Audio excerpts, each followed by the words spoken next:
A storm rages through a desolate forest. Through the downpour, figures in armor emerge. A holy knight has cornered his prey, a lone figure in rags.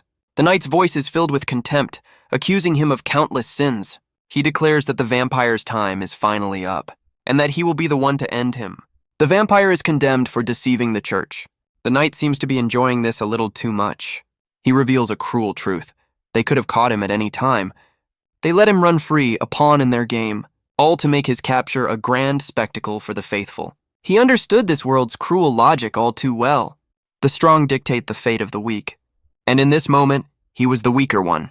His life flashes before his eyes, a question hanging in the air. The knight proclaims his very existence a stain on their holy image. A final, desperate thought echoes in the void. A wish for a second chance. And then he wakes up, gasping for air. He's in a familiar, crude shelter, completely bewildered. He remembers the feeling of a blade tearing through him. Yet he's whole, untouched, convinced he had died. He recognizes this place, his old hideout. The markings on the wall confirm his suspicion. This is the past. Somehow, impossibly, he has returned. He clenches his fist, a fire igniting in his soul. This is his second chance, starting in a remote forest. As where a weak vampire named Eugene once hid from the world, he was always found no matter how well he hid. For 12 long years, he survived on the blood of beasts, paralyzed by fear. He knows hiding will only lead to the same end. His only choice is to become untouchably strong. So Eugene decides to change his survival strategy. A vampire absorbs power through blood, and the stronger the source, the greater the power gained. He feels a powerful presence nearby, and there it is. The master of this forest, a monstrous beast, lunges from the trees. And our boy's reaction? A big, toothy grin. Totally normal.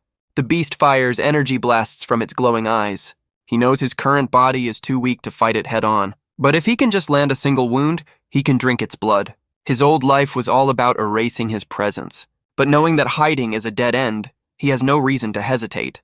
His fangs bare as he commits to the fight. He will fight more desperately than anyone else. And with a roar, he drives his sword into the creature's hide. He stares in disbelief as his sword shatters on impact. The beast retaliates with a vicious tail swipe, sending Eugene flying through the swamp. He lands hard, clutching a fresh wound. But the fire in his eyes hasn't dimmed one bit. The beast roars, ready to finish him off. He recalls that these creatures are roamers, wild predators of the wilderness. He knows that if he could get its mana crystal, he might have a chance. But the difference in strength is just too overwhelming.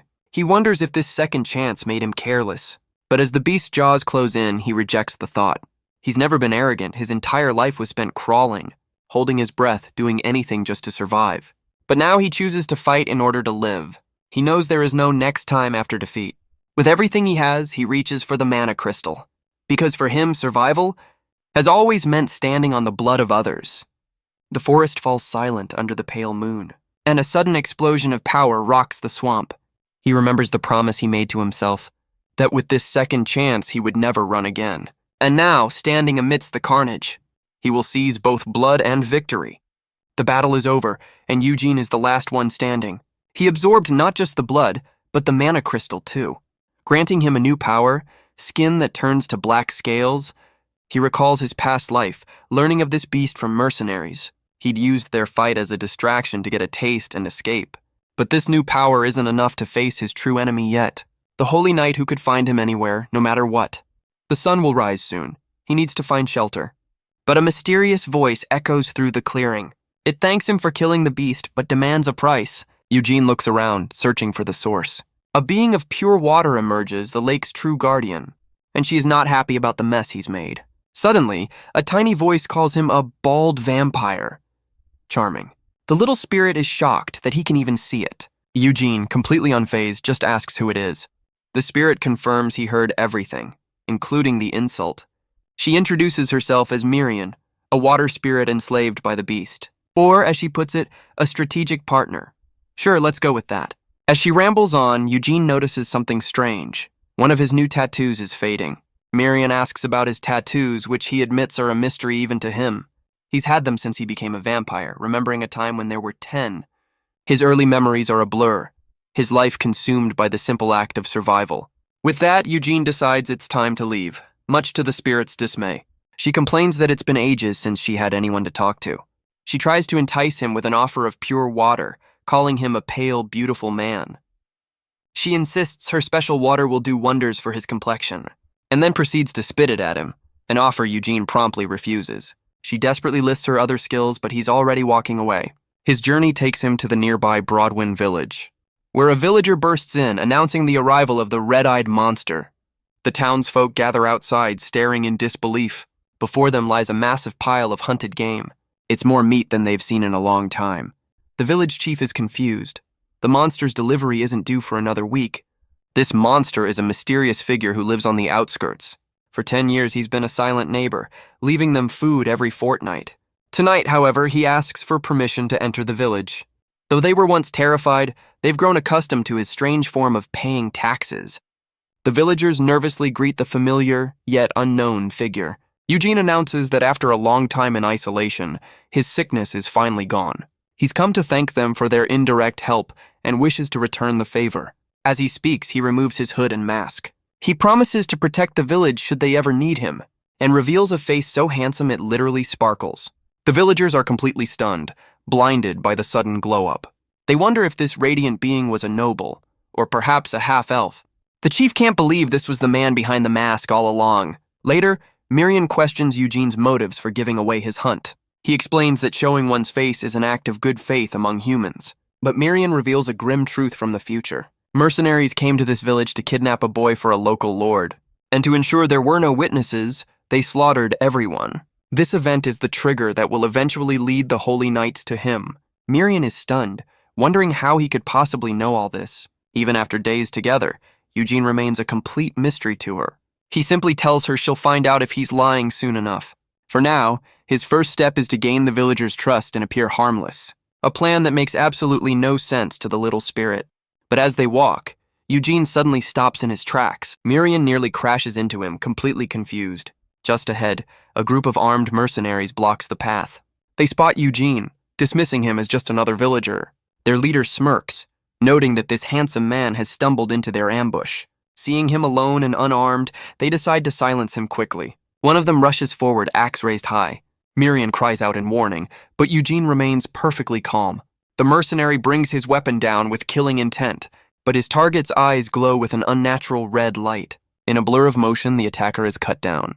As the mercenaries stare in shock, Eugene continues his explanation to Miriam. He needs to build trust so that he doesn't seem suspicious.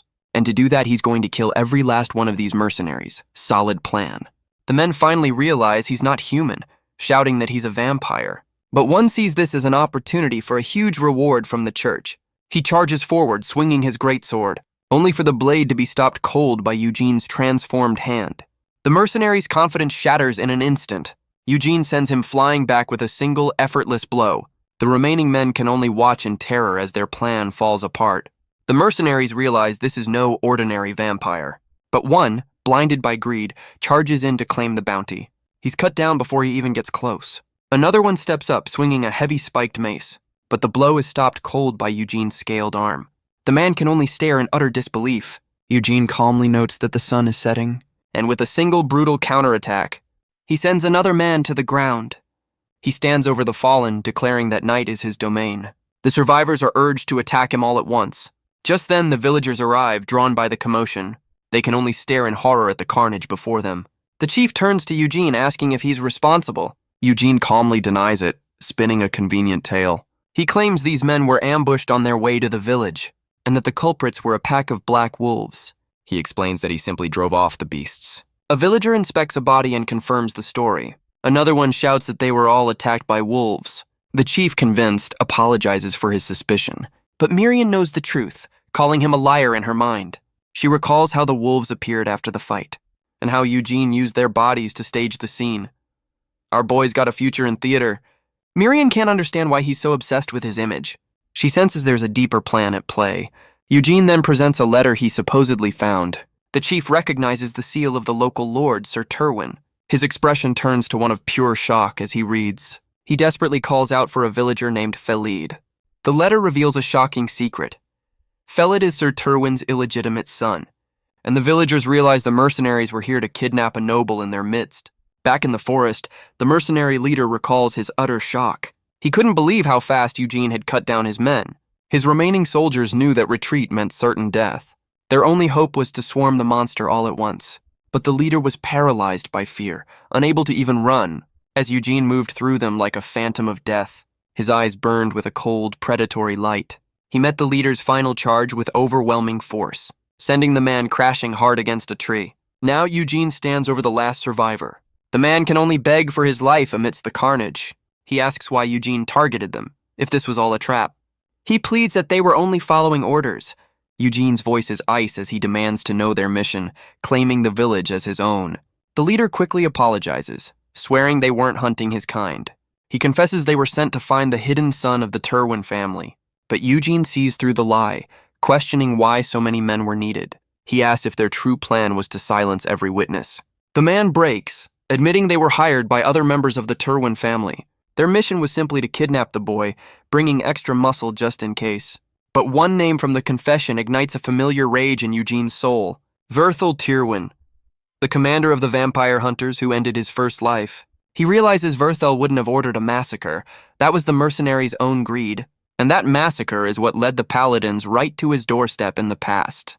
The leader continues to beg, swearing he would have stayed away if he'd known. Eugene turns his back, telling him to watch for wolves on his way out. A little parting advice. The man can't believe his luck, stammering out his thanks for the mercy shown. Mercy that never comes. Miriam questions his ruthlessness, but Eugene is resolute. He explains that the man knows his secret and cannot be allowed to live. Besides, the wolves are already here and they look hungry. Back in the village, the chief confirms the mercenaries' mission. The townsfolk panic, realizing the Lord's men were killed on their watch. Eugene steps forward, offering to escort the boy himself. The chief is stunned, unable to ask such a thing of him. But Eugene insists, claiming a knight would never refuse to help. Our boy's got some nerve. Miriam can't believe what she's hearing. The villagers are completely floored by the mention of a knight. Even Miriam is losing her cool, shouting his name in disbelief. Eugene offers a formal and completely fabricated introduction. He presents himself as Jan Eugene of the noble house Eugene. He repeats his apology for the late introduction, but the villagers are still skeptical of this sudden revelation. The crowd erupts into whispers, some even defending his honor. Miriam thinks he's gone too far, but Eugene explains his logic. These simple folk have never met a noble. They won't know the difference. And just like that, they're hooked, bombarding him with questions. He gives a vague but convincing story about his life in seclusion. The chief laments their inability to reward him, but Eugene has a simple request. He only asks for a place to rest, an offer the chief happily accepts. The next morning, Eugene looks out over the quiet village. He examines his hand, recalling the power he gained from the forest master. His eyes glow with the beast's predatory light. The black scales spread across his skin.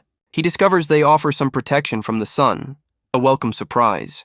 Miriam, however, is quick to point out a flaw in his noble persona. He can't read.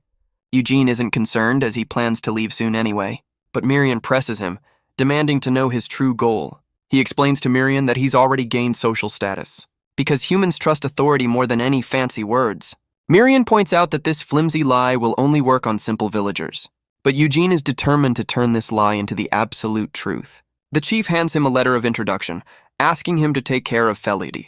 The boy in question steps forward, introducing himself as Felid. Eugene greets him, his mind already plotting to use the boy to become a real noble. And so, with the villagers' blessing, their journey begins. They travel through the wilderness, eventually spotting a town in the distance. Felid confirms it's their destination, surprising Eugene with his ability to read. The boy explains that his mother, though of low status, was taught by someone she loved. He never knew that person was a noble, and Miriam sees an opportunity for Eugene. Eugene promptly asks Felid to teach him how to read, much to the boy's shock. Felid is confused, wondering how a knight could be illiterate. Eugene spins a sob story about his fallen family and a life of combat. And with that, they continue on their way. Eugene's strategy is simple. Let them doubt, then make them believe. Miriam has to admit his acting is top-notch, but she warns him that too many lies could backfire. A quick glance at Felid, however, shows the boy is already completely sold. Felid apologizes, admitting he was suspicious of Eugene at first. He confesses that the villagers calling him a monster had biased him, but now he'll judge for himself, accepting that a warrior might neglect his studies. He even offers to teach Eugene in secret to avoid any embarrassment. As Felid asks to learn more, a glint appears in Eugene's eye. Suddenly, a blade flashes past Felid's face. The boy recoils in terror, a throwing knife embedded in the rock beside him. They've walked right into an ambush on the narrow mountain path. A group of armed thugs emerges, looking for trouble. Felid's eyes widen in terror as he realizes they're bandits. The leader smirks, confirming the boy's fear. He orders them to hand over their belongings or else... But before he can finish his threat, Eugene is already moving. In a flash of red, the bandit leader is cut down. Felid can only watch in shock as his protector becomes a blur.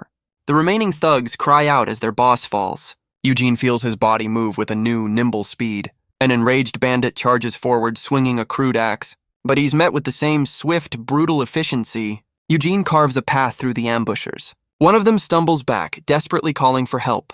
But there is no escape from the hooded figure. His plea is cut short by a final, decisive strike. In moments, the mountain path is littered with the fallen. Eugene wonders why humans prey on those weaker than them. He questions if weakness is an invitation for torment. He asks Felid if learning to read will help him understand such things. The boy is frozen, splattered with the evidence of the fight.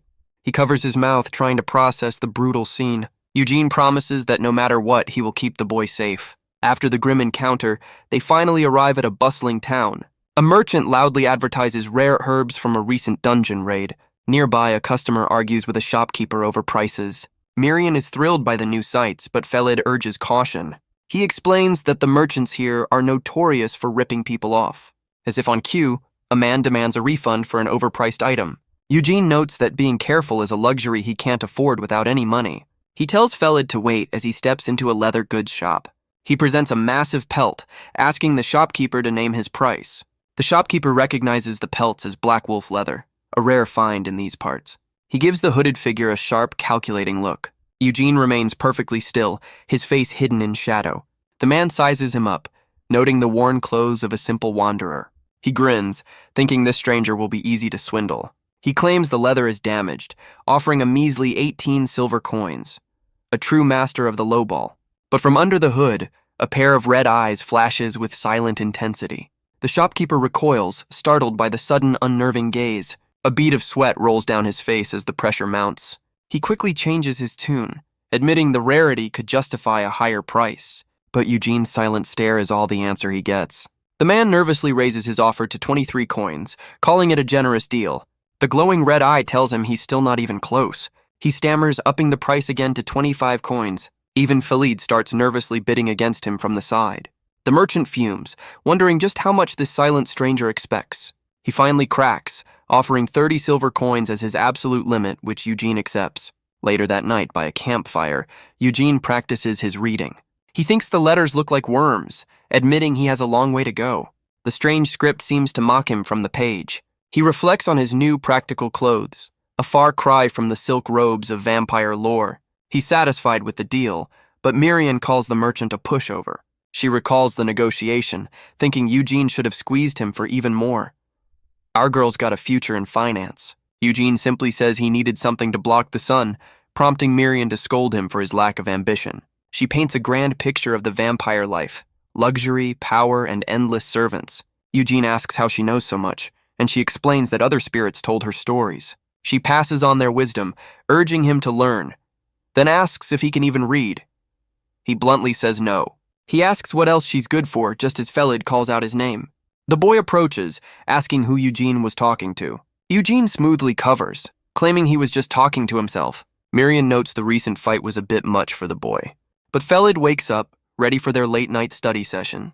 He eagerly offers to teach Eugene as much as he wants. And so, the lessons continue by the warmth of the fire. Eugene is picking it up surprisingly fast, much to his own shock. Felid explains that it normally takes a year to learn what Eugene has mastered in hours. Eugene wonders if this will be enough for Felid's new life as a noble. The boy admits the whole situation still feels like a dream. He doesn't even expect a warm welcome from his estranged father. Just then, their quiet night is interrupted by approaching riders. A man in armor greets them, asking to share their campsite. A classic nothing to see here entrance. Eugene is instantly on guard, his hand hovering near his weapon. The man notes their group includes a child and asks their destination. Knowing a lie would be too risky, Eugene tells him the truth. The mercenary leader claims they're headed the same way, offering to share their supplies. But one of his men, a blonde-haired youth, seems to object to this generosity. Eugene's suspicion grows, his eyes fixed on the newcomers. The leader apologizes for his subordinate's rudeness. He introduces himself as Partek, prompting Eugene to repeat his knight persona. The younger mercenary scoffs, openly questioning Eugene's claim. He points out the lack of a horse or proper armor. He gets right in Eugene's face, demanding he admit he's a fraud. His expression turns menacing as he accuses Eugene of lying, but his finger is stopped cold just inches from Eugene's face. Eugene knows he's cornered, but he also senses their questions are just a pretense. He calmly calculates his odds, realizing he could take them all if it comes to a fight. His hand transforms, gripping the young mercenary's wrist. But before he can act, the captain's own eye flashes with a strange light. And with incredible speed, Partek strikes his own man, sending the loud-mouthed mercenary flying through the air. Well, that's one way to shut someone up. Partek immediately apologizes for his rookie's blatant disrespect. Eugene accepts, telling them to just find a place to settle down. But he knows this lie will only attract more suspicion down the road. As the mercenaries set up their own camp, the young recruit is still reeling. The blonde mercenary, Raban, struggles to understand what just happened.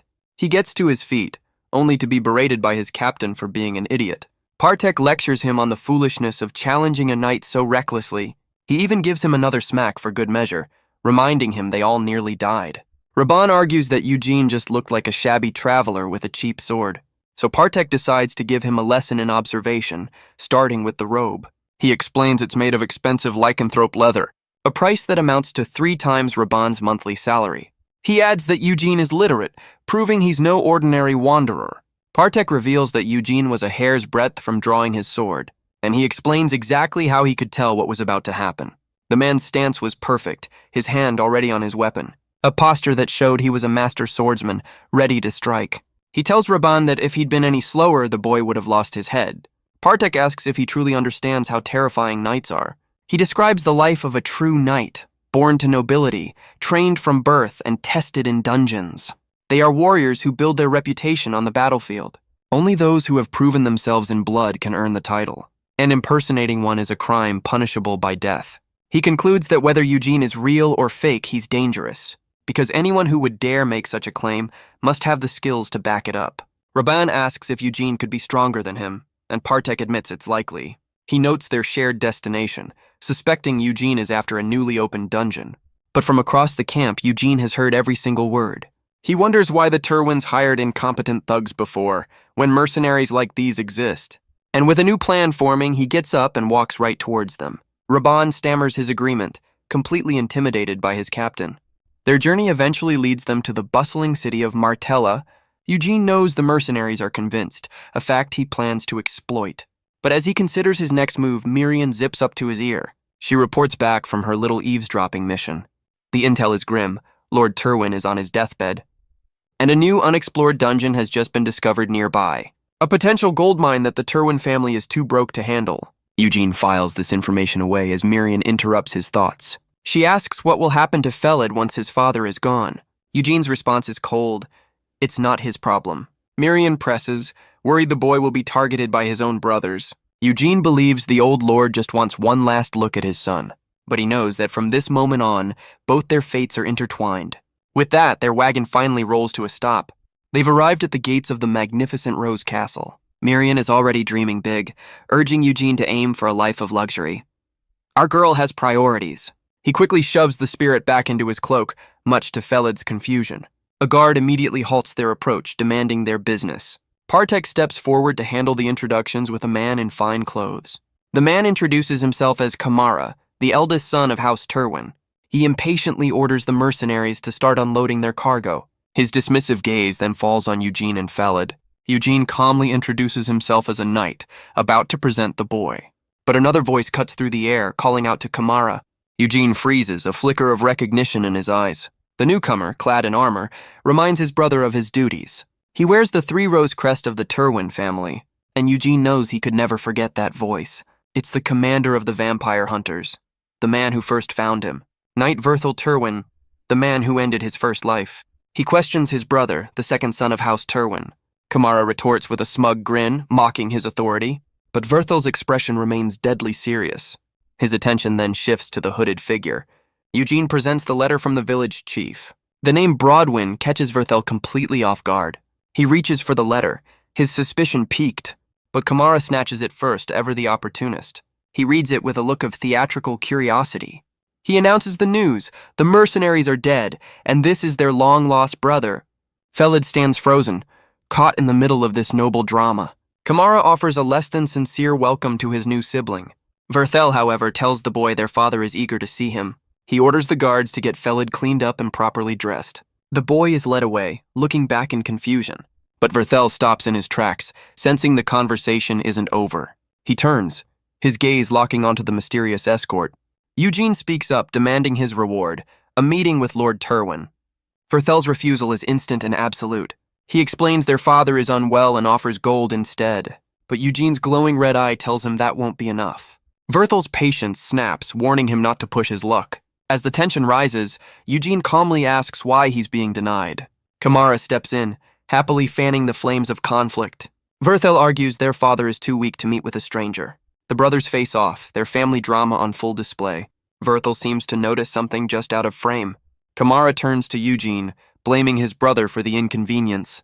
He dismisses Eugene and leads Felid away for a tour of the castle. Eugene realizes Verthel never intended to let him see the Lord, but their standoff is interrupted by a loud, new voice. A red-haired warrior arrives, carrying a familiar face. He dumps the unconscious mercenaries at Verthel's feet. He suggests a rather permanent form of discipline.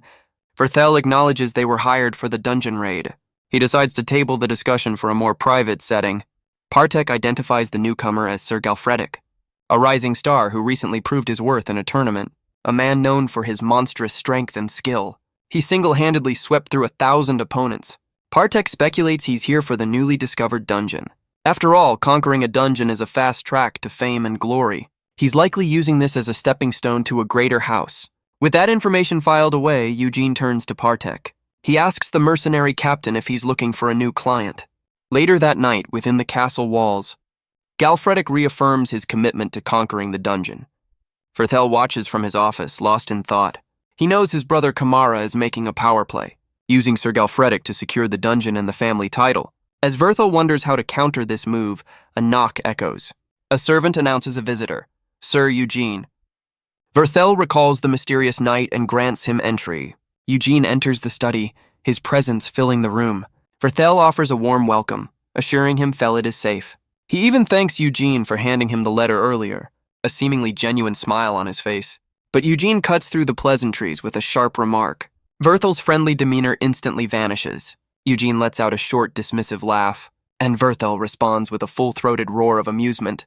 He admits that Eugene is far more interesting than he first thought. Eugene simply bows his head, waiting for the real conversation to start. Verthel leans in, questioning if he's truly a knight. He asks if Eugene is trying to join the dungeon raid to clean up his image, and why he should even be allowed. Eugene counters, calling it a harmless offer.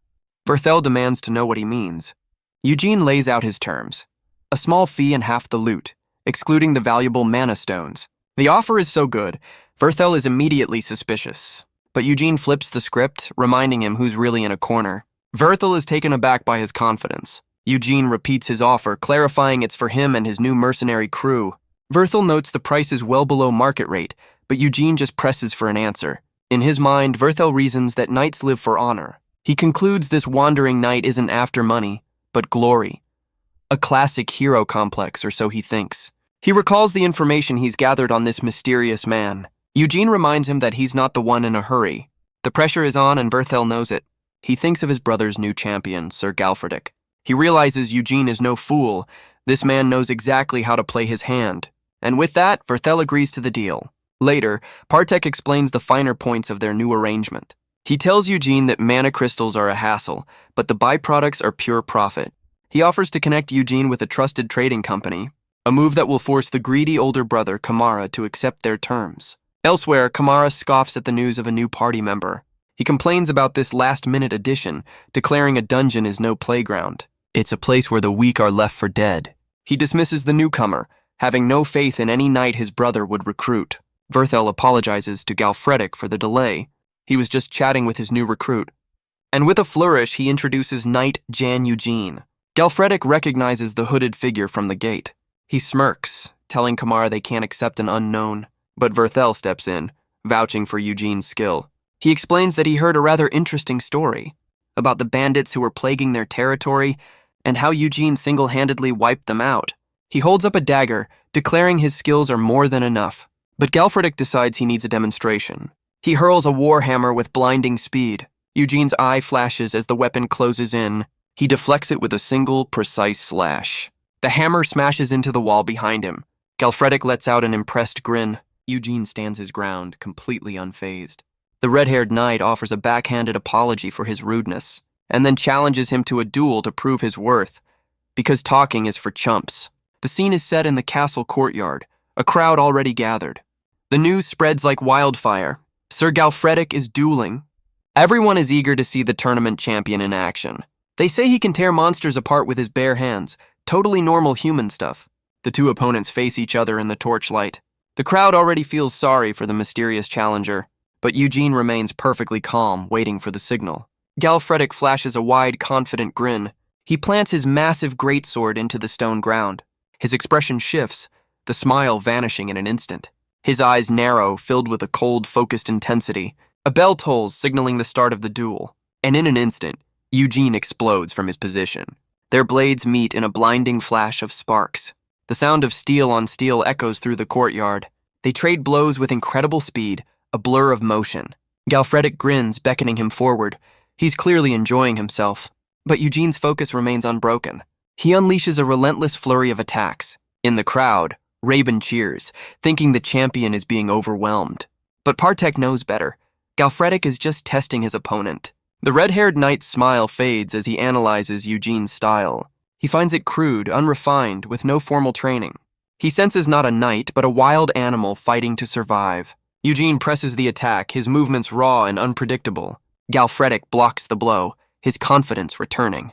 He calls out the lie, noting the sloppy stance and lack of discipline. Eugene's only response is that the man talks too much. Galfredik tells him to prove it, promising to shut up if he's defeated. The duel intensifies, their swords clashing once more. The impact sends shudders through both their arms, but Galfredik's raw power begins to show.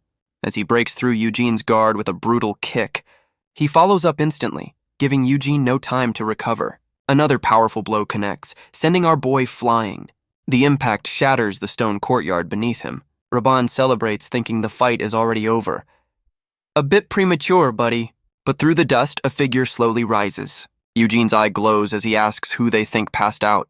He lunges forward, a phantom of pure black rage, and Galfredik can only just manage to block the sudden, vicious counterattack. Galfredik is shocked, realizing his opponent learns mid-fight. He dodges a swift kick, his grin never leaving his face. Eugene's movements are a blur of raw, untamed speed. He presses the attack, relentless and unpredictable. Galfredik meets his blade, clearly enjoying the challenge. Their swords clash in a shower of brilliant sparks. They become a whirlwind of steel, a dance of deadly intent. For a moment, they're perfectly matched, two predators sizing each other up. The fight shifts to brutal hand-to-hand combat. Galfredik catches his arm, stunned by Eugene's impossible strength. He's forced to admit that in raw power, this stranger surpasses him, but he knows strength isn't everything in a fight. He uses his superior experience to throw Eugene off balance. Eugene's stance breaks for the first time. He stumbles backward, completely exposed. Galfredik sees his opening and winds up for a finishing blow. Eugene can only look up as the attack comes down. The ground shatters under the force of the punch. Galfredik follows through with a devastating kick. Eugene's eye widens, his instincts screaming. The blow connects, sending him hurtling across the courtyard. Galfredik notes his opponent's lack of formal training, but his survival instincts are on a whole other level. Just as his fist closes in, Galfredik admits his own defeat. Eugene's scaled arm blocks the final attack with ease, and with a single explosive counter, he sends the champion flying. Galfredik crashes hard into the castle wall. He lies in the rubble, staring up at the night sky, completely defeated. The crowd is stunned into silence, unable to process what they just saw. And the winner is declared Knight Jan Eugene. The crowd erupts, unable to believe what they've just seen. Raban proudly cheers for their knight. He's a fan for life, apparently. Galfredik lies defeated amidst the rubble of the courtyard, but his eyes open, a flicker of life still in them. He looks up at the man who so thoroughly bested him, and with a surge of energy he rises to his feet.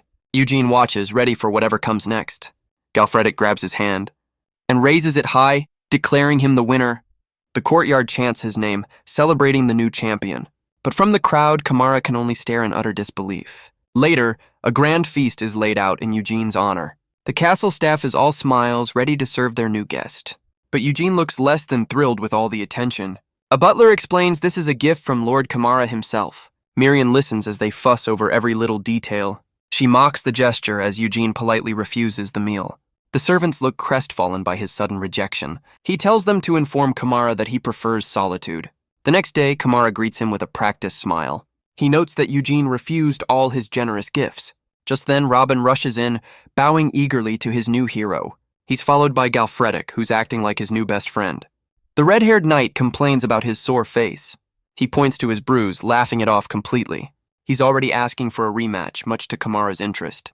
Eugene reflects that his plan worked perfectly. But he's still not used to being the center of attention. Suddenly, a new face appears in the crowd. A young man calls out his name, and everyone turns to look. It's Felid, now cleaned up and looking like a proper noble. Elsewhere, under the cover of night, a man begs for his life. His desperate pleas are cut short by a brutal, shadowy attack. The attacker looks down at the mess, annoyed by the incompetence. It's Kamara, furious that the boy wasn't dealt with back in the village. Because of that failure, his entire plan has been derailed. His subordinate apologizes, but Kamara scoffs at the excuse. He grabs the man's face, questioning his very intelligence. His eyes glow with a cold, menacing light. He threatens to remove the man's eyes if they're just for decoration. Standard HR procedure, I'm sure. The other men can only watch in absolute terror. Kamara lets him go, pondering his next move. He can't just kill Eugene now that he's a celebrated guest.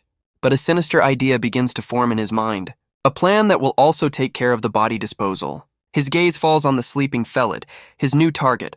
Later, Eugene, now masked, explains the situation to the boy. Felid is in despair, realizing he was sent to the dungeon to die. What a warm family reunion. Eugene reminds him of the mercenaries who were supposedly attacked by wolves. He reveals they were likely sent by one of Felid's brothers. But Eugene tells him there is a way for him to survive this. A flicker of hope appears in the boy's eyes. Eugene makes his offer, become his servant. He explains that at 16, Felid is old enough to choose his own path. He can either wait for his brothers to finish the job, or he can fight back with everything he has. The day of the dungeon raid arrives, the massive gates looming before them. Galfredic briefs the party on their simple mission. Clear a path and retreat if a high-rank monster appears. In the back, a couple of porters are just happy they won't be on the front lines. One even plans to fake an injury to stay out of the fight entirely. But their departure is interrupted by Verthel, demanding to know where Felid is. A guard nervously points him in the right direction, where Felid is busy wishing Eugene a safe return. A sight that makes Verthel's blood boil. He storms over, shouting the boy's name, and angrily reminds him of his assigned position. Felid flinches, clearly terrified of his older brother.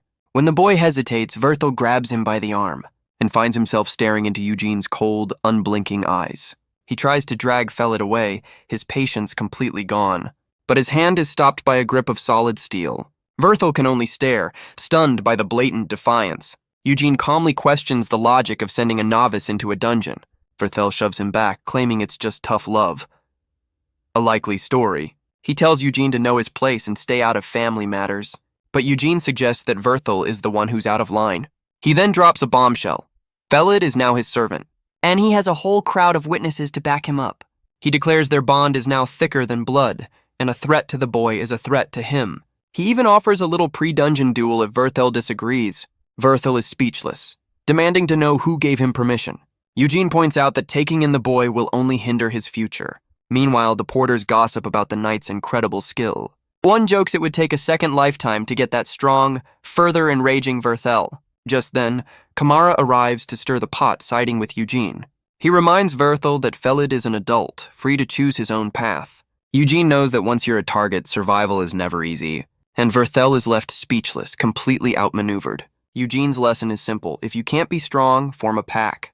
Their little standoff is interrupted by a scout's report on the dungeon entrance. With the drama settled, Galfredic gives the order to proceed. The massive dungeon gates grind open. He offers a grim reminder. Their lives are their own.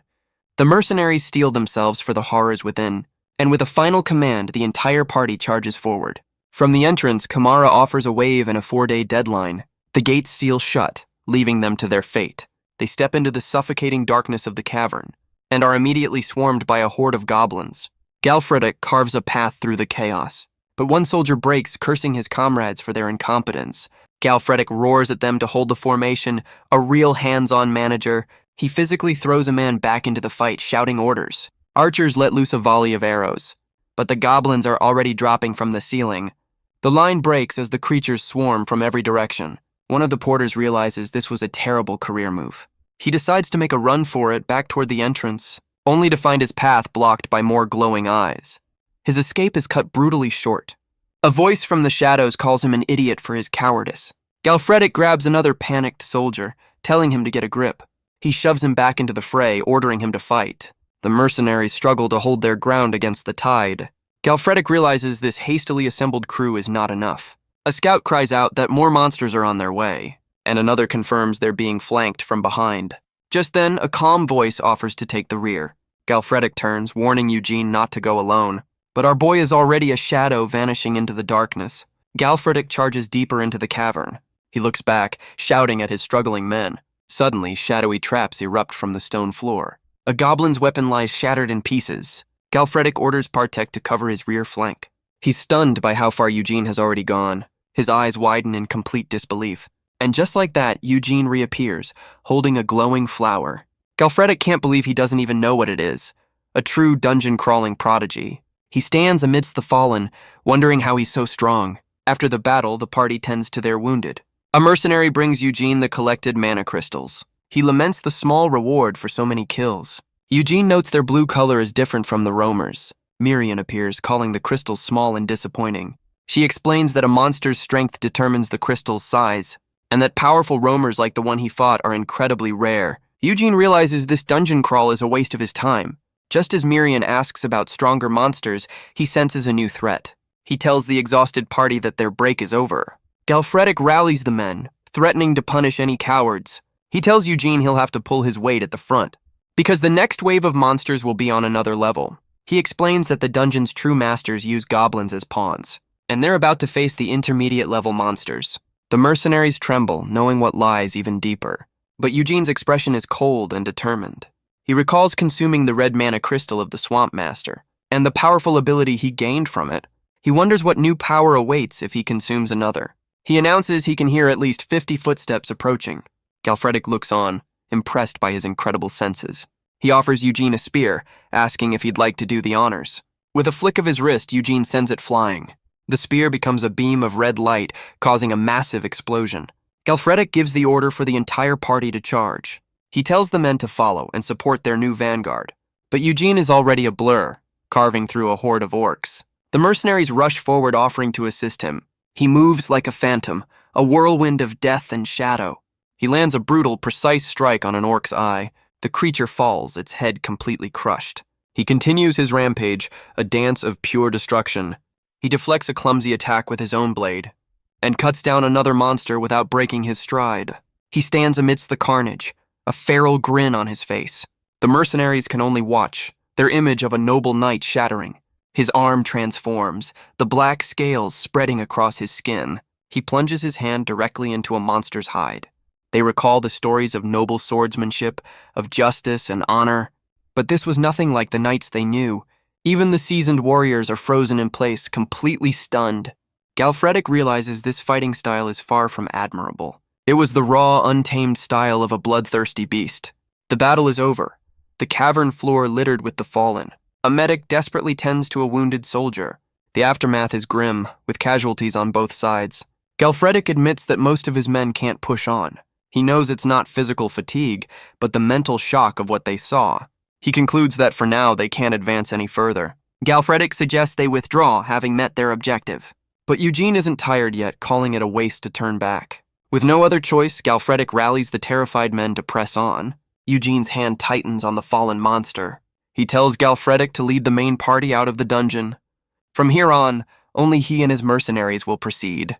Raban and the others immediately volunteer to join him. Galfredic wonders if this was an act of consideration for the exhausted soldiers. He realizes this man is redefining what it means to be a knight. And so a smaller, more determined party ventures deeper. Robin immediately regrets his decision, admitting he's terrified. He tries to reassure himself that Eugene can handle anything. Famous last words. But his foot crushes something small on the cavern floor. He looks down, a flicker of alarm in his eyes. It's just a spider. A very dead spider. And it has a whole lot of very large, very angry relatives. They're cave-great spiders, a swarm that uses acidic poison. Raban charges forward, trying to hold his ground. Partek shouts for them to fall back, but Eugene questions the order. He's already carving a path through the horde. To him, these numbers are nothing. Inspired, the mercenaries dive back into the fight. Eugene and Partek cover each other's backs in the chaos, but Robin is quickly overwhelmed, crying out for help. A spider lunges, its fangs bared for the kill, but a gloved hand stops it cold. Eugene's blade flashes, saving the young mercenary once again. Robin can only stare, completely stunned. Eugene looks down at him, his red eyes burning with intensity. He shoves the boy aside and continues his one-man war. Robin is in awe, wondering if Eugene is even human. He suggests they've done enough and should head back. But Partek is frozen, sensing a new, greater threat. His face fills with dread as he realizes what's coming. He recalls that some monsters have higher-ranked variants, and based on its sheer size, this is one of them. A monstrous spider lord descends from the ceiling. It's a true nightmare, the master of this cavern. Partek urges Eugene to retreat, knowing they're outmatched. But Eugene simply calls out to his men. He orders them to fall back, claiming this one as his own. Partek is stunned by the overwhelming pressure he feels.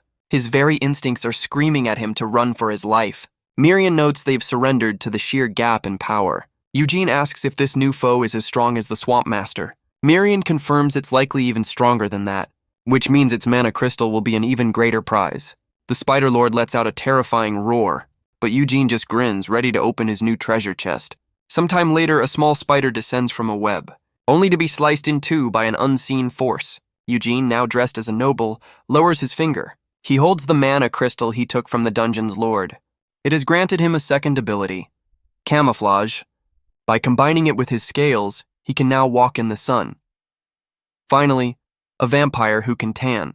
A voice asks why he's no longer wearing his mask. The scene shifts to a celebration with Galfredik and the others. Eugene is the guest of honor at a lavish party. The noble ladies are captivated by his heroic tales. Miriam teases him as they praise his beauty, asking if he's part elf. But Eugene thinks this new elf theory is just making things more complicated. Galfredik, however, is convinced it's the only explanation that makes sense. He recalls Eugene's sharp eyes and keen hearing in the pitch-black dungeon, not to mention his monstrous strength and inhuman agility. He knew from the start that Eugene was no ordinary human, and he loudly celebrates his brilliant deduction that our boy has elven blood. He asks how someone so striking could have hidden in this region for so long. Eugene offers a vague, charming smile in response. He claims he never really tried to hide himself on purpose, a response that leaves the ladies swooning and Galfredik completely baffled. Galfredik notes his stoic delivery, which only makes the crowd love him more. Eugene realizes this convenient lie might actually come in handy. He reflects that the mana crystal gave him more than just a new power. The moment the tattoo disappeared, a flood of new memories hit him.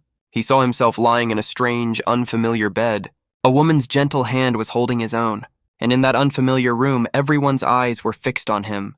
He wonders who the woman in that vision was, or if those memories even belonged to him in the first place. For a man with no past, the only thing he's ever known for sure is interrupted by Raban shouting his name. The young mercenary is desperately pleading for help. Galfredik has him in a headlock, calling him useless dead weight. Raban argues that Eugene isn't human, and any normal person would have fled. Galfredik twists his words, asking if he's calling their new hero a monster. Eugene tunes them out, lost in his own thoughts again. The name Eugene is his only anchor to the past, but now he has a theory. If he can erase the remaining tattoos one by one, he might finally learn the truth, beyond the lies of being a knight or an elf. He might finally discover who he truly was. A box is presented to the two knights. Inside is a gruesome certificate to prove Eugene's status. He accepts the official scroll, his new identity now secure. Elsewhere, Kamara watches as his father's health fails. The old lord worries about his ambitious younger son. Kamara promises to protect the domain. A likely story. With his final words, the lord gives some parting advice. He tells Felid a true leader must look after his people, and with that, Lord Terwin passes away. The court gathers to mourn their fallen leader, but not everyone shares the same sentiment. Kamara can barely contain his triumphant rage. As the sun sets on Rose Castle, Galfredik prepares to take his leave. He asks Eugene if he truly intends to stay behind. Eugene confirms he's heading back into the dungeon. Galfredik laments the missed opportunity for a new connection. He reaches out his hand to his newfound rival. It was an honor, he says, to cross swords with him. He hopes their next meeting will be as allies. Eugene considers the gesture for a moment. Their hands meet in the middle, a handshake sealing their mutual respect. As Galfredick rides off, Eugene tells his men to prepare. Felid is confused, asking why they're leaving too. Partek explains a fundamental rule. Knights ride horses. They're off to get Eugene a proper mount and sell their loot. Felid is fired up, ready to serve his new master. But Eugene shuts him down with a cold dismissal. The boy can only stare, completely heartbroken. At a bustling port, a young man struggles under the weight of his cargo. Their journey has brought them to Marin, the greatest commerce city in the kingdom. And as they arrive, their reputation has already preceded them. Raban proudly boasts to the crowd about their massive haul of dungeon loot. He's a natural hype man. The onlookers are stunned, recognizing the name of the legendary Jan Eugene. Raban barks orders at a young porter, who struggles with the heavy sacks. The boy wipes the sweat from his brow, clearly exhausted. He looks up, wondering what's taking their leader so long. Inside, Eugene and Partek are deep in negotiations. A man named Billmore introduces himself, ready to handle their goods. Eugene listens as the man drones on, surprised Partek's connections are this legitimate. He knows this is a valuable link to a world he doesn't understand. But just as Billmore makes his pitch, the door is thrown open. A well-dressed man barges in, demanding to see Sir Eugene. Both Eugene and Partek are caught completely off guard. Partek leans in, warning that things are about to get complicated. He explains the newcomer is a secretary to the company's deputy manager. In other words, he's a much bigger deal than the man they're talking to, and he's likely here to try and swindle them with a lower price. Partek advises caution, a word Eugene quietly considers. The secretary Grail shoves Billmore aside with contempt. He addresses Eugene, acknowledging the rumors spreading through the city. He dismisses the stories as a simple tactic to inflate the goods' value. He invites Eugene to leave, thinking he can easily manipulate this simple knight. But a sudden, chilling pressure fills the room. He meets Eugene's gaze, a silent and unnerving stare. Grail quickly backpedals, offering a more formal introduction. Eugene questions his offer of a better opportunity. The man stammers, clarifying it's a chance to sell on better terms. But Eugene's piercing red eye asks the question again, without a single word. Grail is stunned, realizing the deputy manager herself is involved. He quickly apologizes for his rudeness, and with that, he makes a very hasty exit. Billmore is moved to tears, thanking Eugene for his loyalty. He pledges his full support, an offer Eugene is happy to hear. The merchant eagerly asks when they can begin. Eugene tells him the time is now, and to get out of his office. Elsewhere, Grail reports his failure to his superior. The deputy manager isn't surprised, noting the pride of knights. She decides they'll just have to play a different kind of game, especially against a poor knight who doesn't even own a horse. A classic burn. She orders her men to deliver a gift he can't possibly refuse. Back on the street, Felid is shocked by his new orders. Eugene tells him to stay behind and manage their sales. The boy asks why he's being left behind once more. He wonders if it's because he's not strong enough to follow. Eugene simply asks him what a retainer's duty is. The boy correctly answers that it's to offer support. And Eugene explains that's exactly what he needs him to do. His mission is to build their fortune while Eugene is away. He'll learn the ways of business from their new merchant ally. Felid realizes he owes Eugene his life, and this is his way to repay him. Eugene even promises to teach him the sword once they have the funds. He tells the boy that one day he'll need his support in battle too. The promise leaves Felid completely stunned. But his expression quickly turns to one of resolve. He accepts his mission without another moment of hesitation. With that settled, the group heads back into the city. Eugene notes how quickly their new fortune has vanished. Looks like someone needs a budget. Even Miriam feels the sting of their empty coin purse. As they walk, a glint of light catches Eugene's eye. Before them stands a magnificent suit of plate armor. Partek calls it a knight's dream, but Eugene just sees a price tag. He learns it's a treasure beyond the reach of most nobles. Their window shopping is cut short by a frantic Raban. He screams that a massive horde of roamers is attacking the city. They're breaking through the eastern forest, overwhelming the local guilds. Partek sees an opportunity, but Eugene isn't convinced. Raban begins to explain the very simple logic. Unlike dungeons, roamer hunts are pure, untaxed profit. In other words, it's a giant pile of cash just waiting for them. Our boy's got his priorities straight. That's all the convincing Eugene needs. But just as they're about to leave, a voice calls out. It's Grail, looking a lot less composed than before. He presents a warhorse, a gift from the deputy manager. A magnificent thoroughbred, a steed fit for a true noble. Eugene questions why she would give him something so valuable. The man flinches under that familiar, unnerving stare. He knows there are always strings attached. Grail insists it's just a small token of appreciation. The horse seems to disagree. Without another word, Eugene accepts the gift. Now properly equipped, he's ready to make some money. Robin asks what they should do since their leader just left them in the dust. Partek tells the idiot to start running. Grail watches them go, his mission a surprising success.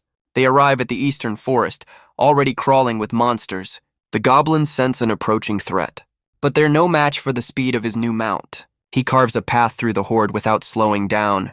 Mirian notes the sheer scale of the attack, a sign that the front line has already fallen. He calls this good news, because he'd rather not share the loot. With that, he charges deeper into the forest, his new mount thundering across the ground, a blur of speed under the midday sun. He rides toward the sounds of battle, where a lone knight is holding the line, a blonde warrior completely surrounded. The horde closes in, ready to overwhelm her. Her own horse panics, throwing her to the ground, and promptly abandons her to her fate. Great teamwork. She tries to make a heroic last stand, but her bravado quickly turns to panic as the monsters stare down at their cornered prey. Her cry for help echoing through the clearing, but just as they lunge, a flash of steel cuts through the horde. Eugene arrives, a phantom of death on horseback. He carves a path through the monsters with ease. The blonde knight can only watch in disbelief as he single-handedly clears the area around her. She thanks him, asking for his name, completely oblivious to the monster behind her. She asks for his name again, still smiling. Eugene questions if that's really important right now. She grins, admitting he has a point, and promises to ask again once they survive. Later, she recounts a very dramatic version of events, claiming she and the mysterious knight saved the city, and the crowd eagerly asks for the hero's name. She points to the crowd, announcing the hero's name, Jan Eugene. The name ripples through the onlookers, who recognize him from the Terwin dungeon raid. And just like that, the entire city is chanting his name. From a high window, a figure in red watches the celebration. It's the mayor of Marin, Louis Palin, who notes that Eugene's fame is growing too fast. But his granddaughter, Priscilla, assures him everything is under control. She hopes he becomes even more famous because the higher you fly, the harder you fall. Elsewhere, Felid discusses business with an associate. Priscilla reveals she's investigated the boy, learning he's a hidden child of the Terwin family. The mayor's eyes light up with a new, cunning idea. She explains that Eugene is trying to sponsor the boy, building a fortune for him. The mayor sees her plan, to use this connection to build a relationship with the Terwins. He decides to send Eugene a gift, a proper reward for the city's hero. Priscilla thanks him, her own scheme falling perfectly into place. Later that night, under a pale moon, Priscilla muses that the thirsty will always seek water. She sips from her cup, explaining a merchant's true purpose, and that is to dig a well before the right person gets thirsty. She waits for her target to come to her. A door handle turns, signaling his arrival. She expects him to walk in without resistance or doubt. She offers a welcoming, predatory smile, and in walks Eugene, now clad in magnificent red and black armor. He's here to offer his thanks, confirming her identity. She sizes him up, a beautiful man with the strength to crush a troll. She can already tell he's different from any knight she's ever met. She compliments the armor, a gift from the mayor himself. It's forged from special steel and ogre bones, strong enough to repel a dragon's fang. Eugene simply says he'll count on its sturdiness in the next dungeon. He thanks her for the lodging, noting his mercenaries are now ready for anything. She offers him her gratitude and a brand new proposal, but Eugene cuts her off, announcing his immediate departure. He promises to return after clearing the Terwin dungeon, but then reconsiders, saying this might be their last meeting after all. He's only interested in collecting mana crystals this time. And with a simple goodbye, he turns to leave her fuming. He stops at her command, but doesn't turn around. She regains her composure, asking if he's sure he wants to leave.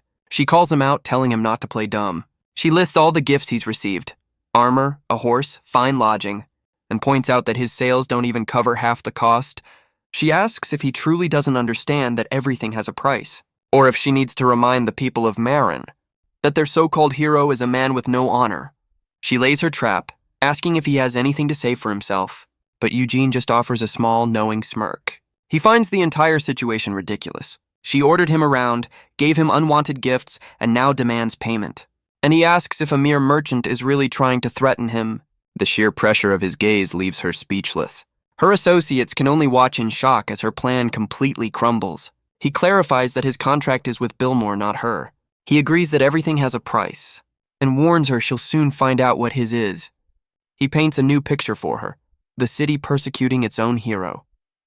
A story that will ensure no knight ever helps Marin again. Partek offers a backhanded apology as they turn to leave. She realizes that with a different approach, they could have been allies. Billmore, caught in the middle, tries to salvage the situation. But Eugene is already gone, leaving her to deal with the consequences. Priscilla bows her head, offering a formal apology. She admits her judgment was clouded and asks to start over. She proposes a new deal, promising it will be in his favor. In her mind, she notes how different he is from other knights. She realizes this man is far too dangerous to toy with, and her merchant's instincts scream that she can't let him go. A new, determined smile spreads across her face. Eugene, still seated, agrees to at least hear her out, but he warns her that the offer better be a good one. She thanks him for the opportunity to make her pitch. Later, the party rides through the forest looking much more official. Partek congratulates him on securing such a favorable contract. He explains the Palin Company's influence is too vast to ignore. Their offer of unlimited dungeon access is an incredible opportunity. Partek praises his brilliant negotiation tactics, but Eugene looks annoyed. He simply says he was just speaking his mind. Our boy, the accidental genius. But their path is suddenly blocked by another group of mercenaries. Their leader mocks Eugene's appearance, questioning his skill. Miriam is personally offended as Partek calls out to their leader. A familiar face steps forward. Kamara, the new Lord Terwin. Eugene dismounts, acknowledging the man's new title. Kamara explains that his brother hired new mercenaries, but something feels off. He recalls the last group, the ones supposedly killed by wolves, and notes this new crew gives off the same unsavory vibe. Eugene's eye narrows, processing the new information. Kamara then makes his offer, for Eugene to lead the dungeon party. The mercenary leader steps forward, clearly unhappy with the arrangement. He asks if he'll become commander if Eugene dies in the dungeon. Well, that's not ominous at all. Eugene's men are stunned by the blatant threat. The man justifies his words, claiming they must prepare for the worst. Eugene accepts the challenge with a cold, knowing look. The man jokes that if he falls, his bald second-in-command can take over. Miriam is personally offended by the insult, but Eugene already knows the score. This is all part of Verthel's plan to have him eliminated in the dungeon. But Eugene remembers his past and he will not be a pawn again. Inside the dungeon, the party is immediately swarmed by goblins. Eugene moves like a phantom, cutting down the first wave. He carves a path through the horde with brutal efficiency, his blade a blur of motion against the tide of monsters. He doesn't even break a sweat. The mercenary leader watches, admitting the rumors were true. Eugene is single-handedly doing the work of the entire party. His presence is like an impenetrable shield for the men behind him. The leader knows he just needs to wait for the right moment. Just one chance to land a single poison-laced strike. Eugene announces they're entering a more dangerous area. He warns that only those who can keep up should follow. The mercenaries cheer, eager to prove themselves. Or so it seems. But their leader stops his own men, telling them to wait. He explains that Sir Eugene has a different plan in mind. And so, Eugene walks into the darkness alone. He reflects that this is far less entertaining without Galfredic. He recalls the red-haired knight's confident smile. He was an excellent leader who always took the front line. With him, even this weak party might have stood a chance. Now Eugene finds himself curious. He wonders how Galfredic would handle this situation. As the mercenaries prepare their ambush from the shadows, they surround him, their leader glad he's finally dropped the act. Eugene agrees and summons a massive water elemental to greet them. The elemental unleashes a torrent of water, extinguishing their torches. The men panic, shocked that this knight can also use magic. Plunged into darkness, they stumble around in complete confusion. One complains he can't see and is immediately silenced by a shadow. The leader shouts for them to fight back against the unseen attacker. But in the chaos, they begin to strike down their own allies. The cavern fills with the sounds of their own men falling. And through it all, Eugene moves like a phantom of death. Team-building exercise going great, I see. The leader realizes this darkness only makes Eugene's hunt easier. He desperately tries to activate a magic light stone, but the stone fails to ignite, leaving him sweating in the dark. He freezes, wondering why everything has suddenly gone quiet. A single footstep echoes from the shadows behind him, and Eugene appears, asking if he needs a little fire. He offers to help, noting how inconvenient human eyes are. He then crushes the man's light stone in his hand. The flash illuminates the carnage of the fallen mercenaries. Eugene asks if he can now see who was hunting whom. The leader can only curse, realizing he was the prey all along. Eugene's fangs are bared, his patience finally at an end. Back at Rose Castle, a storm rages through the night. A figure walks purposefully down a long, dark hall. Kamara calls out, demanding to know what's happening. Eugene stands by a window, his back to the commotion. His expression is cold, his mission now complete. Kamara asks if the rumors he's heard are true. He demands to know what's going on, gesturing to the floor. where Eugene has just dropped the last surviving mercenary. Kamara is stunned to see the mercenary captain, Maverick. The man confesses he tried to kill Eugene on Verthel's orders, and Kamara looks absolutely thrilled. Verthel storms in, demanding to know how far Kamara will go. He insists Kamara is the one who's lost his senses. But Kamara just grins, telling Maverick to explain himself properly. Under Eugene's influence, the man begins a new, twisted confession. He declares that a wretch like him deserves to die, and with a sudden lunge, he throws himself through the window. Plummeting from the high castle tower, the brothers can only watch in shock, shouting his name. His body lands hard on a statue in the courtyard below. Well, that's one way to clean up a loose end. Kamara claims the man went mad, asking if his words can be trusted, but Verthel sees right through it, noting Kamara's relief. The accusation hits its mark, and Kamara's composure cracks. He deflects, accusing Eugene of slander and having no knightly pride. Eugene asks Verthel to swear on his honor that he's innocent. The knight stammers, insisting that of course he is. Eugene's gauntlet tightens as he makes his decision. He demands a trial by combat, staking both their honors on the outcome. He smiles, letting Verthel know the truth will be decided by the sword. Verthel can only grit his teeth, completely trapped in the lie. Soon the entire castle is buzzing with news of the duel. The servants whisper that Verthel has finally gone too far, and that his target was the celebrated Sir Jan Eugene. Verthel stands in the courtyard, his expression grim, while Kamara watches from above, enjoying the show. An official declares that the duel will determine the truth, and Eugene stands ready, his own blade reflecting the setting sun. Verthel lets out a roar and charges forward. He swings his sword with all his might, but Eugene remains perfectly still, waiting for the strike. He stops the blade with a single punch, shattering the stone beneath him. The knight's blade grinds against Eugene's gauntlet, but Eugene's expression is one of pure contempt. He remembers this man's voice from his past life, and he can't believe this was the man who hunted him for a decade. Verthel is thrown back, his confidence shattering. Eugene presses the attack with blinding speed. The knight can barely keep up with the onslaught. His sword is sent flying from his grasp, and a brutal kick sends him to the stone floor. Eugene stands over him, ordering him to get up. Verthel's desperation turns into a manic grin. Looks like someone snapped. He was known for his skill with a blade, but this time, even the common folk can see the truth. From the castle entrance, Kamara watches his brother fall. Verthel realizes the gap in their strength is insurmountable. Eugene is simply on another level. His transformed hand moves in for the final blow, but Kamara finally steps in, calling an end to the duel. Eugene turns, questioning if it's truly over. Kamara holds his brother back, telling Eugene to stop. He declares that Verthel can no longer fight, making Eugene the winner. But Verthel refuses to accept his defeat. Kamara orders him to stand down. He tells him to accept his crimes and face judgment. The knight completely breaks down, screaming in denial, his rage now focused entirely on Eugene. He blames our boy for his downfall. Classic villain monologue. Claiming his life was perfect before he arrived. But Eugene's blade is already moving, drawing a single, perfect line across his neck. Verthel lies paralyzed on the ground, unable to move. He looks up to see his brother Kamara standing over him. Kamara tells him he should have taken the mercy that was offered. And with a final brutal strike, he ends his brother's life. Partek and Robin can only watch the grim outcome from the crowd. With the duel settled, Eugene and his men turn to leave. Kamara watches them go, his family's power now firmly in his grasp. Sometime later, they've returned to the bustling port city of Marin.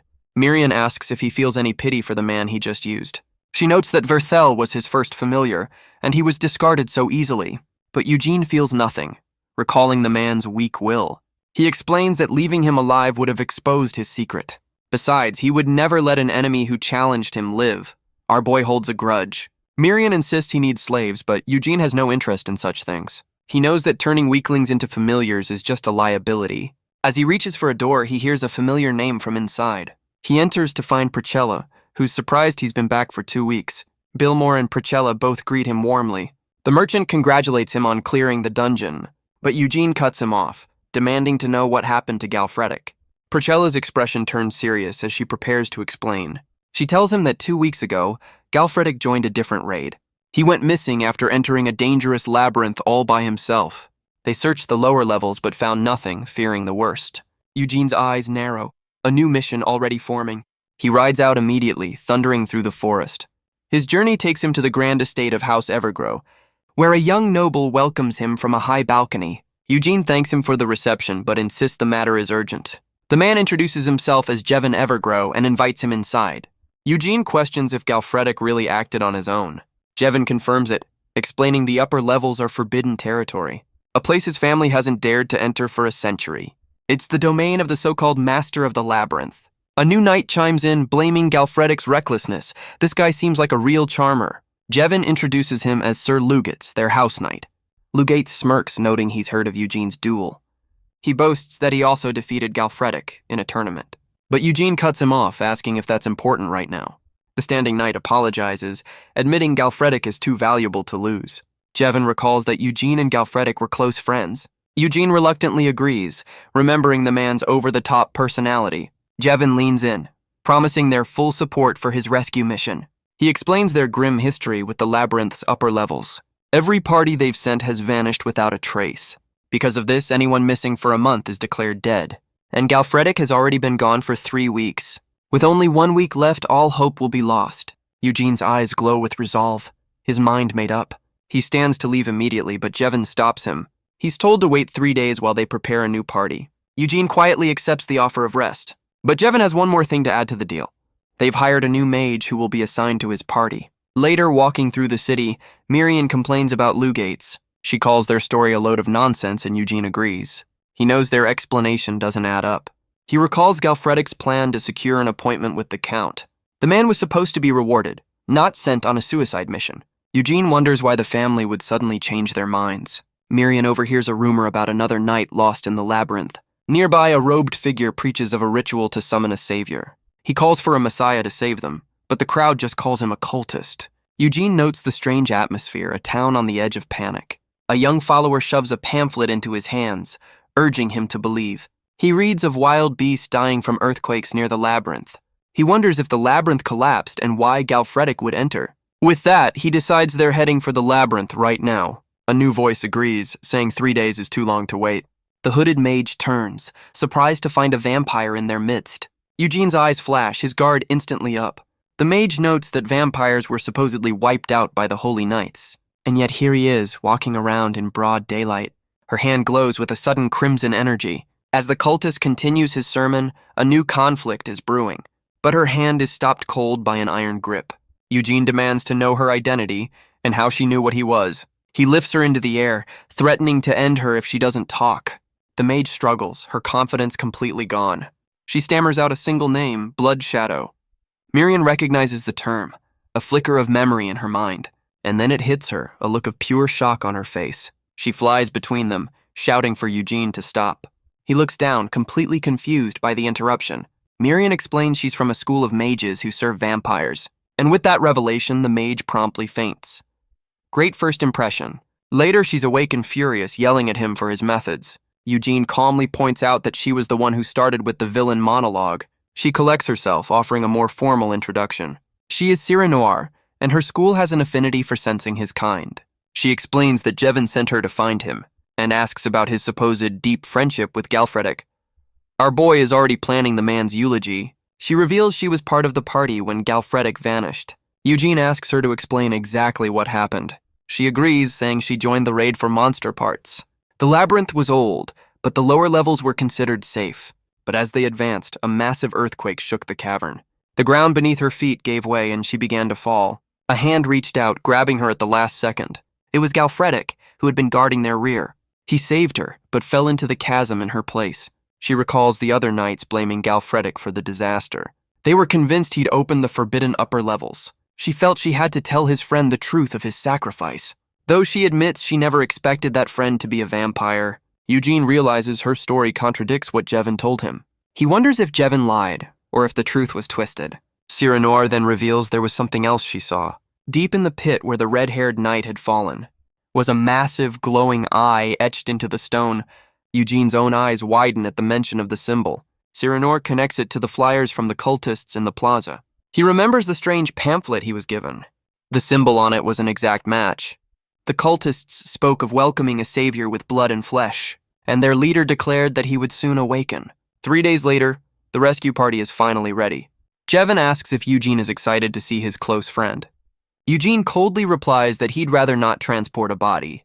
Lugates scoffs, admitting Galfredic isn't one to die easily. He reasons that if Galfredic survived 3 weeks, he can last 3 more days.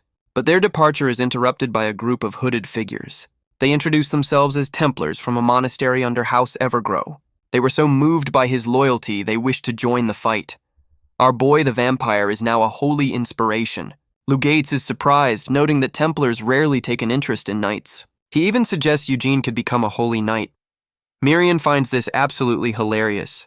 Lou Gates flashes a wide, unsettling grin. But Eugene's expression remains cold and suspicious. As they finally reach the labyrinth, he tells Partek to step aside for a moment. The party enters a vast, crystalline cavern. Miriam is thrilled by the sheer amount of water energy in the air. Partek explains this is an artificial space designed for survival, but he warns them that monsters still lurk in the shadows. Eugene considers that a place like this might make a decent hideout. Lugatis agrees, calling it a fitting place for evil to hide. A little on the nose, don't you think? He compliments Eugene's skill, noting they haven't lost a single man. He then questions Eugene's trust in Galfredic, telling him not to be so impatient. He insists that right now, he is the one who should be trusted. He claims that House Evergrow has fully mapped out the labyrinth's traps. But Eugene points out that they still suffer casualties every time. Lou Gates dismisses them as necessary offerings to hope. And with a sinister smile, he promises they'll all make it out alive. Eugene's eyes glow, sensing the danger in those words. Just then, the entire cavern begins to shake violently. Lou Gates shouts that the labyrinth's layout is starting to change. He points Eugene toward a specific path. This is a section where the walls shift, revealing a shortcut to the upper levels. Cyrano cries out, confirming the earthquake is real. Eugene looks around, asking where this shortcut is supposed to be. Lou Gates grins, telling him it's right where he's standing. Eugene realizes this was no earthquake, but a trap all along. Cyrano panics, wondering what their goal is before spotting something ahead. Eugene's eyes widen, his composure finally breaking. Before them is Galfredic, bound and broken on a stone cross. Without a second thought, Eugene leaps into the darkness. He lands on the platform, his gaze fixed on his fallen friend. He reaches out, checking for any sign of life. He confirms that Galfredic is still breathing and can be saved. But Miriam calls out, sensing that something is terribly wrong. She points below, explaining she's felt a strange presence for a while. A sudden gust of wind rips through the chamber. They look around, trying to find the source of the disturbance. From the chasm below, a menacing red light begins to glow, and 2 massive, burning eyes open in the darkness. A monstrous head emerges, wreathed in violet flame. Its massive tail slams against the cavern wall. A colossal beast rises, the true master of this labyrinth. Looks like the welcoming committee is here. As Cyrano panics, Eugene orders her to protect Galfredic. The beast smashes its fists into the ground, ready for a fight. Eugene plants his foot, preparing to meet the challenge head-on. He launches himself forward, a blur of red and black. His eyes are locked on the target, his focus absolute. He soars through the air, his sword held high. His body twists, preparing for a devastating strike. Cyrano cries out in warning as the beast prepares to counter. Its massive arm swings with impossible speed. Bringing down a weapon the size of a building, Eugene clings to a ledge, questioning what the monster is doing. A massive glowing eye appears in the sky above. The beast's weapon slams down, shattering the very ground beneath them. The platform shatters, sending Galfredic plummeting into the abyss. Eugene's eyes burn with a cold, focused fury. He dives after him without a moment's hesitation. But the beast's massive hand closes in to intercept him. He screams his friend's name, his voice echoing in the chasm. Just then, Cyrano casts a spell from the ledge above. He roars at her, questioning what she's doing. She identifies the creature as a minotaur, a high-rank monster. She warns that even a vampire could fall to such a beast.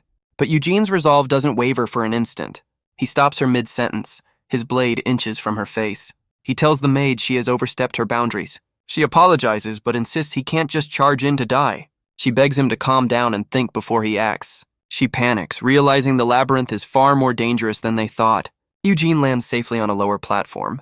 He notes that he underestimated her earth magic. Suddenly, Lugitz appears, a smug grin on his face. His eyes gleam with a cold, calculating light.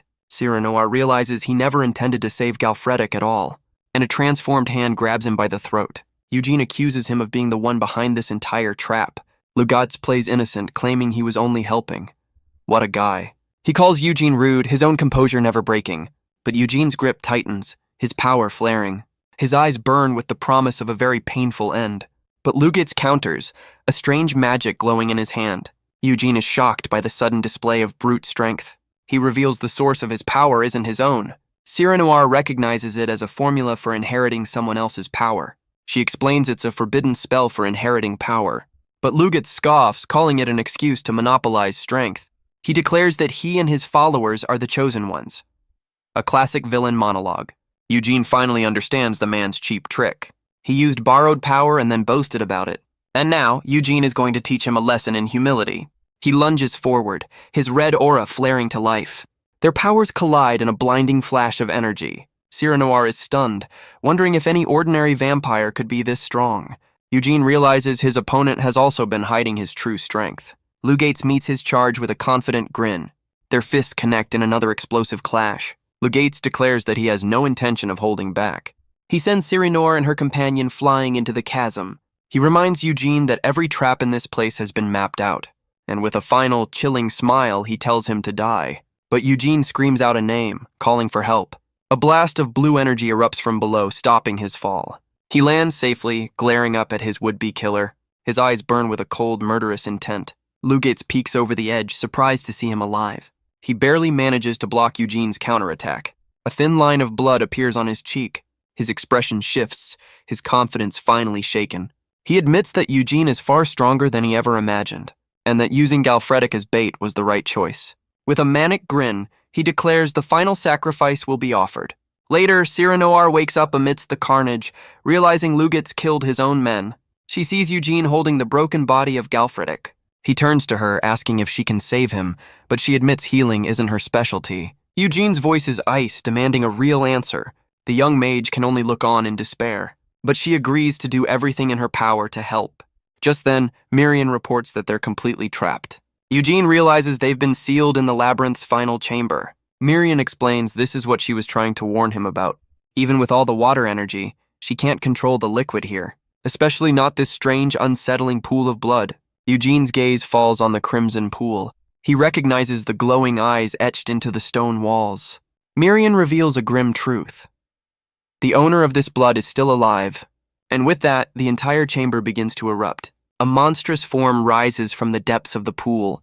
The Minotaur returns, wreathed in a new violet flame. Looks like round 2 is on. Cyranoir can only watch in terror as she tends to Galfredic. Eugene tells Mirian to find them a way out of this mess. He stands alone against the towering, resurrected beast. He knows Galfredic is still completely vulnerable. His first priority is to stop that thing from moving. And with a roar, he charges into the fray.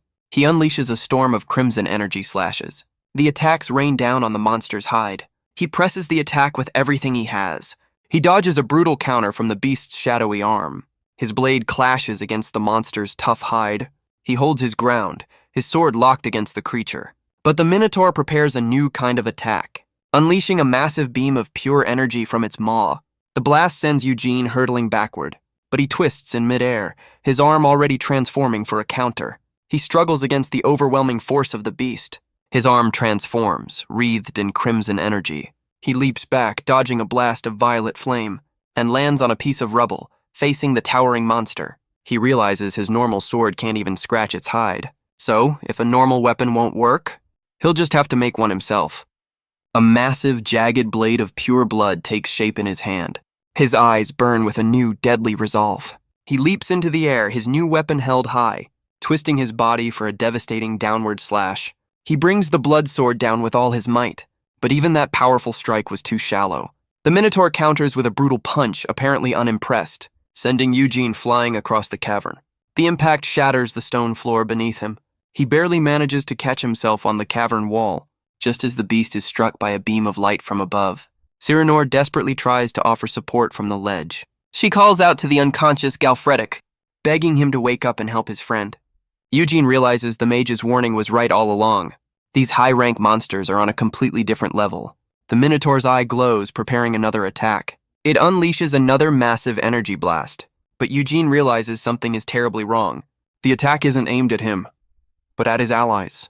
He moves in a blur of red, intercepting the blast. Cyranoir can only cry out his name in terror. He stands battered but alive, his fangs bared in defiance. He's faced with a familiar feeling, utter powerlessness. The beast's hand comes down to crush him, a fate he should be used to. But as he looks up, he questions his own reaction. The blow connects, and he wonders why this pain feels so much worse. He's sent flying, his body finally giving out. He lies broken on the ground, his strength completely gone. His gaze falls on his fallen friend, still being tended to by the mage. He sees the state Galfredik is in, broken and unconscious, but then a flicker of movement as Galfredik's eye snaps open. And in that moment, Eugene finally understands why it hurts so much.